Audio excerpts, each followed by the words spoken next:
Well, good evening and welcome to another edition of Kyle's Kitchen. Today we're going to take Southern cooking and go a little bit further south and a lot more extreme. So what I mean by that is we're going to be making chicken mole enchiladas. I got the recipe from a Mexican friend of mine, grew up in Mexico, and so I think has a little bit of authority on a good, simple recipe to make. And so I'm following that recipe and gonna make it extreme, of course, by using my homegrown Carolina Reaper peppers. These are the second hottest pepper in the world.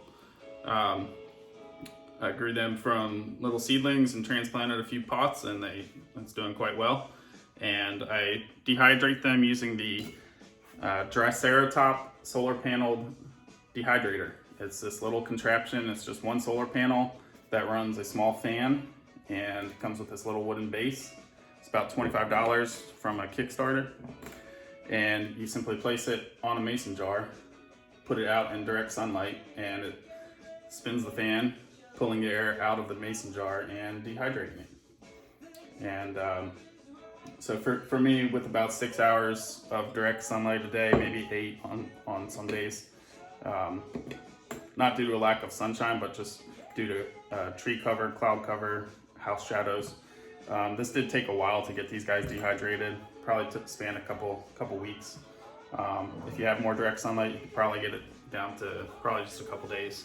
And it's a very simple contraption. It was about $25 and does the job effectively, and it's kind of cool. And so now let me show some of the ingredients that I'm working with here. And spin this around. So the meat is going to be chicken thighs. I'm told they hold a lot of flavor, and they, being the dark meat, they have a nice richness to it, and they should absorb the mole sauce pretty well. A simple can of traditional refried beans just to have on the side, and I'm not going to be making the refried beans myself. I've got some avocado oil in my little decanter from the Catedral de Sevilla, the cathedral in Seville, Spain. So I did actually purchase this bottle of olive oil in the cathedral in Spain, and since used up all the olive oil, but I keep the little decanter and just refill it as needed.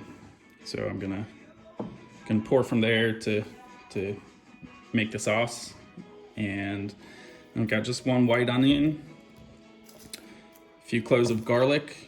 I looked in 3 different grocery stores for dried chili peppers and could not find any.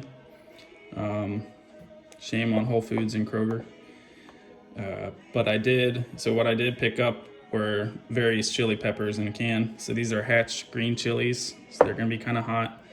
Some chipotle peppers, diced green chilies, and another can of Hatch green chilies. This one is mild. So I don't have proportions. I'm kind of gonna play with that as I go and figure it out. But that makes it a fun little experiment. And then, like I said, garlic. A lot of mole has a kind of a chocolate aspect to it. Doesn't have to have chocolate, but I did pick some up, so I'm gonna try and mix this in and give it a little bit of the cacao flavor. And then 6-inch mission style tortillas, so I'll wrap those up. Side of tortilla chips and salsa verde and guac, just for fun, and a little homage to World Vision's Valeria E. Yancey. So if you have the means, please consider giving to a worthy organization that'll help to fund children's livelihoods and their villages. So what I'm gonna do then is mix up the oil, the garlic, the onion, and the peppers in a pan, and then I'm gonna put them into a blender mix it all together. I don't know if I need to put it into a blender. We'll see. And once I get that sauce made, and once it's steeped a little bit with the peppers, including the Carolina Reaper peppers, then I'm gonna slather all the chicken thighs in the sauce on the cookie sheet and throw it in the oven for about 40 minutes. And that should do it. That should cook the flavors into the chicken, have a nice enchilada sauce, and then I'll be able to slather the, wrap them in tortillas and slather it with more sauce, hopefully. So that's it. You just mix the stuff together, put it on the chicken, and bake it. All right. I'm gonna get to it and then check back in afterwards.